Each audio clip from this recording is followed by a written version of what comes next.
आजमगढ़ से अखिलेश यादव इस बार दूर है। अब तक प्रचार के मैदान में नहीं उतरे तो उधर सपा की चुनौती बढ़ाने के लिए बसपा ने भी बड़ा मौका तलाश लिया। पार्टी के प्रत्याशी गुड्डू जमाली ने आजमगढ़ के 3 लाख से ज्यादा मुस्लिम वोटरों को प्रभावित करने के लिए राष्ट्रीय उलेमा काउंसिल का सहारा लिया। काउंसिल ने बसपा के उम्मीदवार गुड्डू जमाली को खुला समर्थन देने का ऐलान किया है। इसके बाद जमाली ने कहा कि सपा के तमाम नेता प्रचार करने यहां आ चुके हैं और जो बचे हैं उन्हें भी पार्टी बुला ले, ताकि हार के बाद सपा ये ना कह सके कि कोई बाकी रह गया।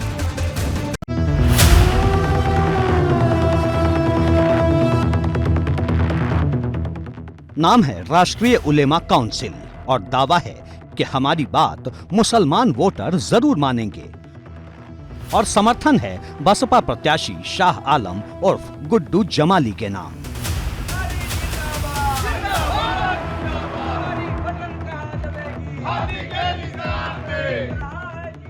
मुस्लिम वोटरों के बीच पैठ रखने वाले इस संगठन ने खुलकर गुड्डू जमाली को समर्थन देने का ऐलान किया है। दावा है कि जमाली स्थानीय नेता हैं, इसलिए राष्ट्रीय उलेमा काउंसिल ने उनके समर्थन का फैसला किया है।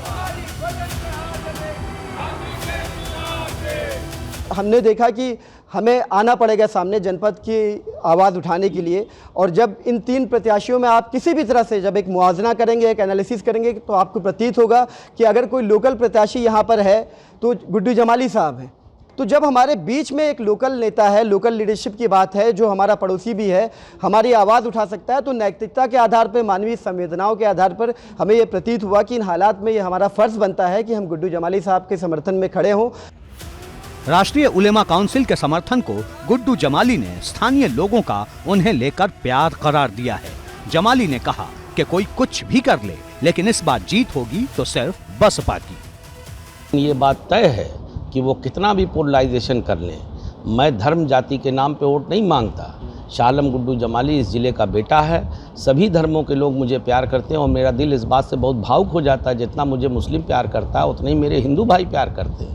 मैं खाली मुस्लिम भाइयों के वोट से नहीं जीतूंगा, मुझे हिंदू भाई जिताएगा। आप देखिएगा, मुझे हर तरफ से वोट मिलेगा।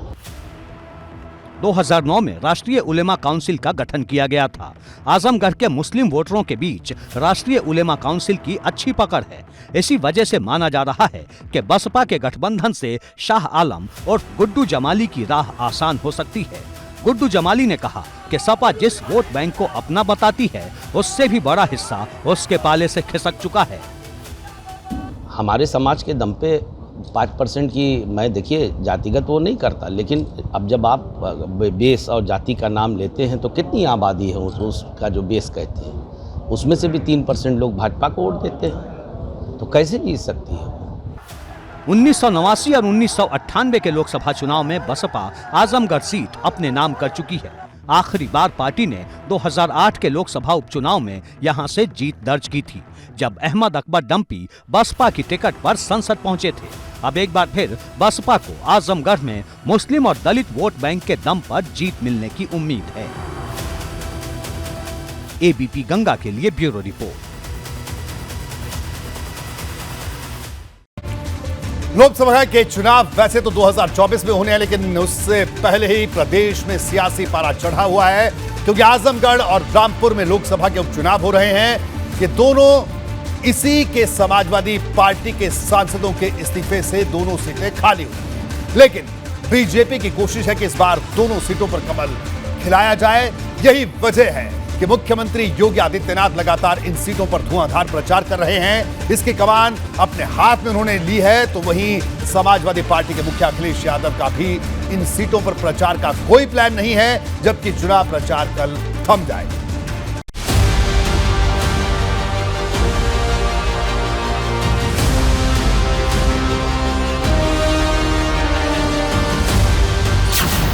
आजमगढ़ से लेकर रामपुर तक भाजपा सबसे बड़े मिशन को अंजाम देने में जुटी है।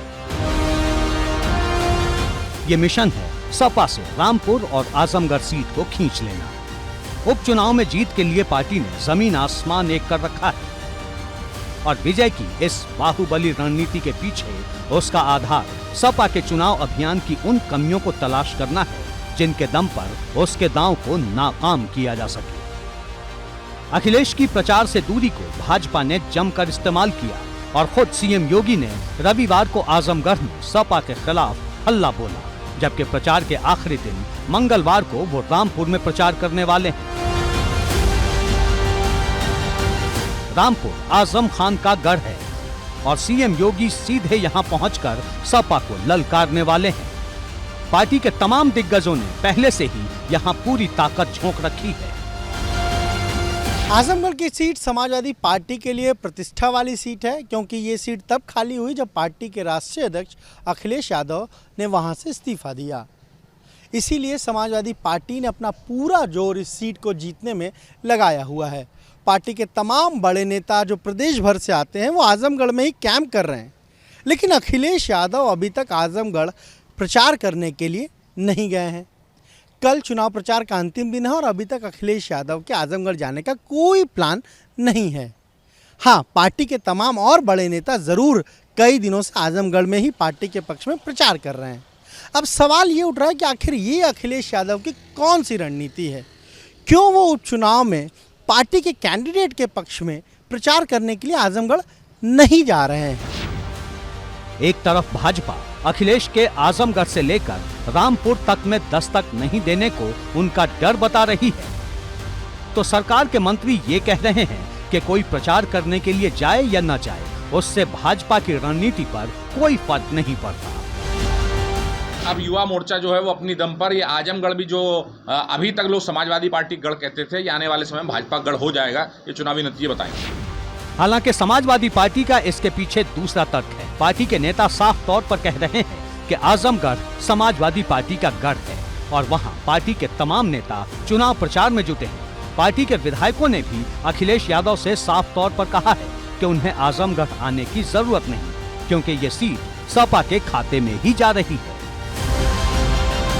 समाजवादी पार्टी के राष्ट्रीय अध्यक्ष आदरणीय अखिलेश यादव जी का संदेश लेकर के गांव-गांव कार्यकर्ता जा रहे हैं और एक एक आदमी को संदेश देने का काम कर रहे हैं कि ये चुनाव एक देश में नया संदेश देने का चुनाव है और ये चुनाव जीतना समाजवादी पार्टी के लिए बहुत अहम है। सूत्रों की माने तो आजमगढ़ में समाजवादी पार्टी के जो 10 विधायक हैं, दरअसल उन्होंने अखिलेश यादव को यह अश्योर किया है कि उन्हें आजमगढ़ आने की कोई ज़रूरत नहीं है और ये सीट समाजवादी पार्टी के खाते में ही जा रही है। वहाँ का जो जाति समीकरण है वो भी समाजवादी पार्टी के, हम कहें तो, साथ जाता ही दिखाई देता है। जाहिर है उपचुनाव के नतीजों का सरकार की सेहत पर कोई असर नहीं पड़ने वाला, लेकिन चुनावी नतीजे पार्टियों की जनता के बीच कम या बढ़ी हुई लोकप्रियता को बताने के लिए सबसे बड़ा पैमाना है। और ऐसे में कोई भी दल ये नहीं चाहेगा कि 2024 के लोकसभा चुनाव से पहले जनता के बीच उसकी लोकप्रियता कम हो। एबीपी गंगा के लिए लखनऊ से अनुभव शुक्ला की रिपोर्ट।